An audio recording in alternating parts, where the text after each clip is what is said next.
Le jour où la réforme du Conseil de sécurité de l'ONU sera actée avec une représentativité équitable de l'Afrique, on se souviendra notamment de Diblo, cette ville de la Guinée équatoriale en cours d'éclosion au cœur de la dense forêt équatoriale.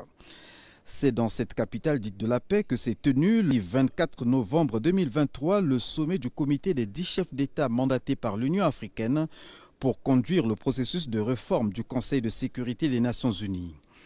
Plusieurs allocutions ont été prononcées à cette occasion, du représentant du secrétaire général de l'ONU auprès de l'Union africaine Parfait Onanga Anyanga au président équato-guinéen Teodoro Obiang Mbazogo, en passant par le président de la Commission de l'Union africaine Moussa Faki Mahamat et des chefs d'État du Congo et de la Sierra Leone, Denis Sassou Nguesso et Julius Maada Bio.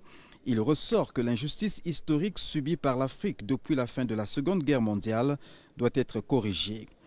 Le dénominateur commun de ces allocutions n'occulte pas les spécificités des interventions de ces personnalités. Il est désormais temps que l'Afrique joue son rôle dans le monde, a exhorté Parfait Onanga Anyanga s'exprimant au nom du secrétaire général de l'ONU.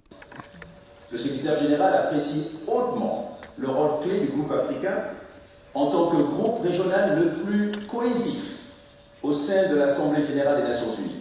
Il est convaincu qu'en négociant le pacte pour l'avenir, envisagé lors du sommet du futur prévu l'année prochaine, et en veillant à ce qu'il réponde aux priorités africaines, le groupe africain peut contribuer de manière significative à promouvoir l'avènement d'un monde plus paisible, plus prospère et plus juste pour toute l'humanité.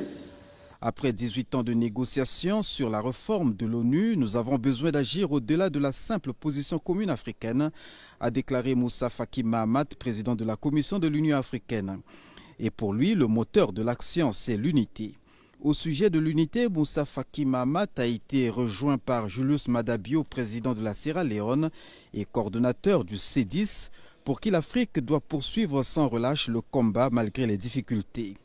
Le même encouragement a été réitéré par le président équato-guinéen Teodoro Obiang Mbazogo, qui a appelé à la diligence dans les négociations. Selon lui, je cite, « La lenteur ne nous permet pas d'avancer dans nos aspirations ». Fin de citation.